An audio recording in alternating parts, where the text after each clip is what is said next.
Hello, beautiful beings. The last 2 weeks, the topic sin is very present in my field. And Mary is sharing beautiful teachings with me about that topic. I have the feeling that following the path of a sin is layered with illusions, like the teachings that we receive in this world, like going to church, for example, and then praying so someone takes off your sins, and paying money so that then you can tell someone your sin and then they're going to take it away for you. Does not feel aligned with me. So I wanted to really go deeper into that topic. So I tuned into Mary, and she shared beautiful, beautiful wisdom that really helped me to remember the truth of a sin. So that's what I want to share with you today. And I don't want to sum up what she told me about it. I would like her to teach you what she taught me. So I will bring her in. Therefore, I will go into an altered state. You see me closing the eyes and then breathing for a moment until, I match her frequency, and then she will just join and share her divine knowledge with you, with us. I feel so honored and so thankful that she wants to give us this transmission. And see you on the other side. Let's start.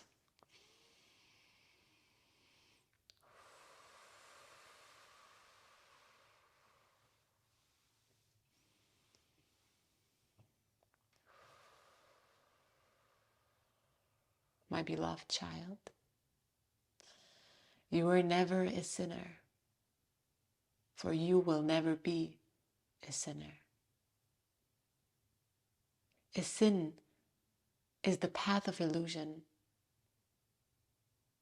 The moment you follow the path of a sin, you are in amnesia already.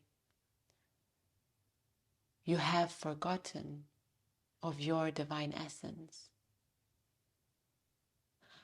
Today I want to explain to you through examples what a sin is.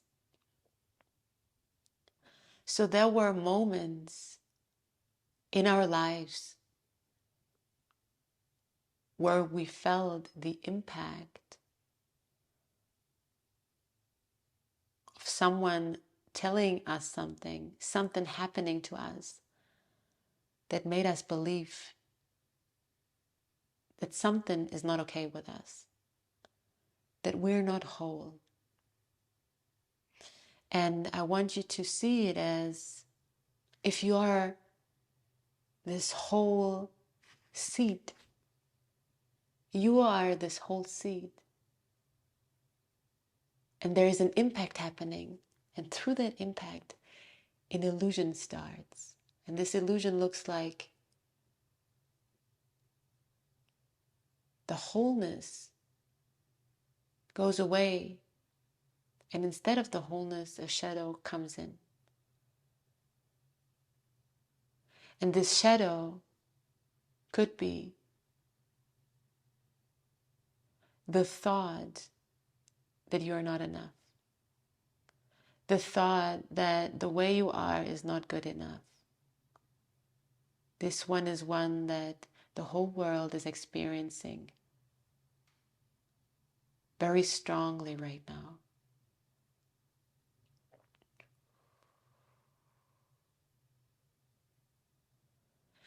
This part of illusion that then attaches to us actually is a layer that surrounds us then, that pushes down the light of our heart, that actually wants to expand.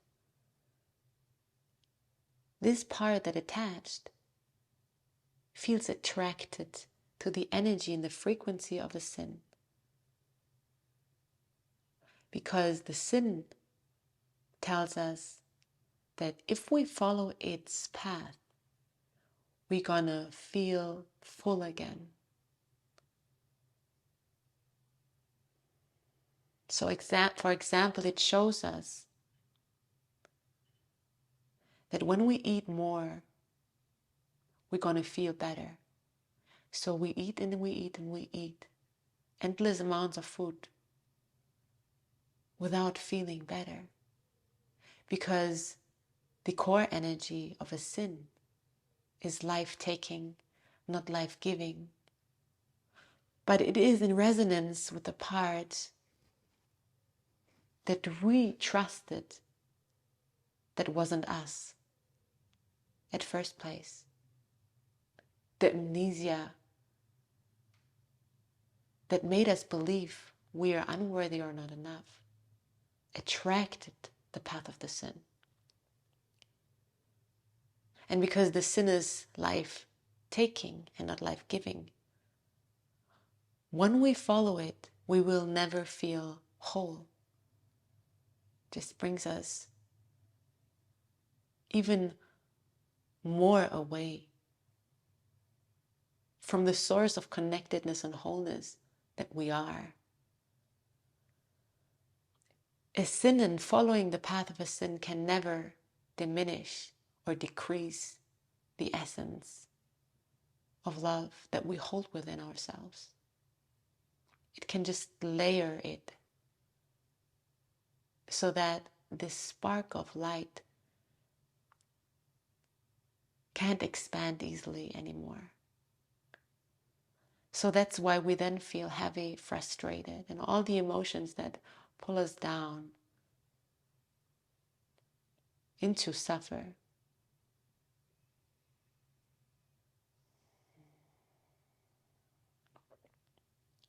No matter how many sins, path of sins you follow, my love, you will never be a sinner. And you can never be a sinner. And you never were a sinner. You're whole. And the moment we remember this wholeness within ourselves is the moment we change the essence of the sin.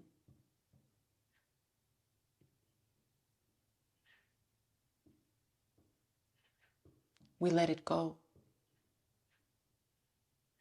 Because we know that this amnesia and this illusion and following it is just hurting ourselves and others. So we let it go and we retrieve our energy.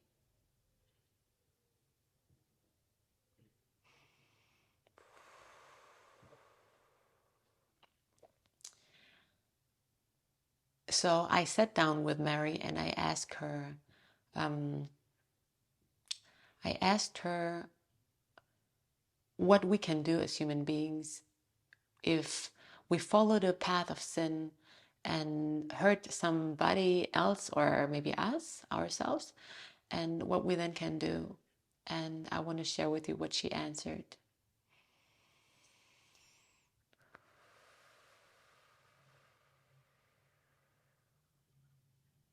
It is the truth and the remembrance of this truth that will free us and everyone surrounding us of the path of sin we followed.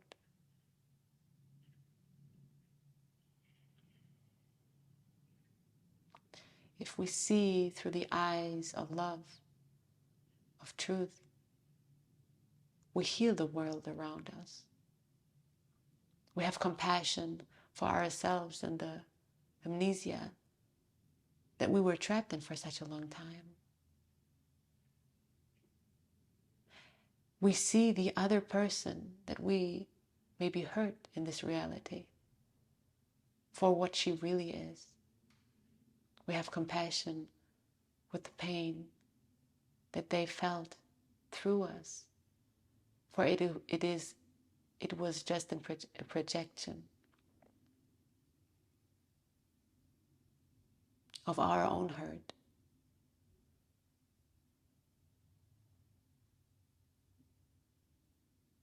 We feel what the path of sin, following it, made us and others feel. We acknowledge that. And then we commit seeing through the heart of love. Seeing clearly through our own beautiful heart into the world and onto us, ourselves. Thank you for being here, beautiful being. Thank you for being committed to show up in love, to live in love, to love yourself. I'm with you forever. Much love.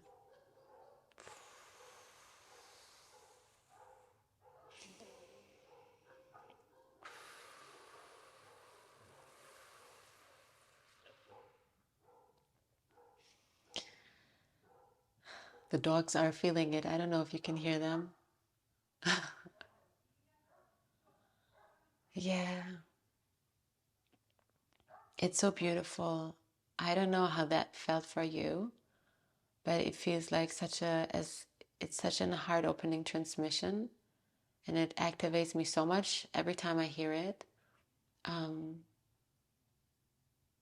Because it's about the remembrance. I feel that remembering